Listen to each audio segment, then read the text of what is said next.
కాకపోతే ఇది ఒక బ్లెస్డ్ ఆపర్చునిటీ కదా, because administrative and university administrative లెవెల్లో ఉంటూ అగైన్ డూయింగ్ ఫిల్మ్స్. అంటే because of all of that also నా ఫిల్మ్స్ రావడానికి యూజువల్ గా చాలా టైం పడుతుంది, గ్యాప్ తీసుకుంటా ఉంటా.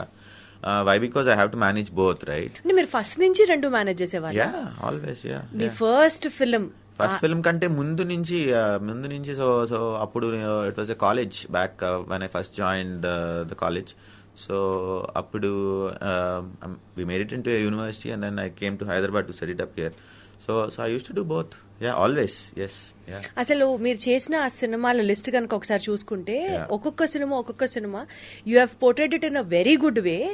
ఎట్లా అయిపోయిందంటే ఈ అబ్బాయా అసలు మాకు క్రష్ అబ్బాయి అంటే అనే స్థాయిలాగా ఒక హీరోలా ఎస్టాబ్లిష్ అయిన మీరు సడన్లీ ఎందుకు గ్యాప్ తీసుకోవాల్సి వచ్చింది? ప్రొడక్షన్ వల్ల, మెయిన్లీ ప్రొడక్షన్. సో ఫస్ట్ రాక్షసుడు చేశాం. రాక్షసుడు తర్వాత రాక్షసుడు నేను హిందీలో చేద్దాం అనుకున్నాం అక్షయ్ కుమార్ గారితో. ఈలోపు కోవిడ్ వచ్చింది. కోవిడ్ అందరికీ బ్రేక్ కదా, ఫర్ ఎవ్రీబడి. అండ్ దెన్ తర్వాత మళ్ళీ రవితేజ గారితో సినిమా చేసాం, కిలాడి.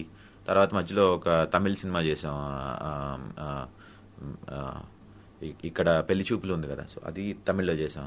సో ఇంకా టైం ఎక్కడ ఉంది? And then university.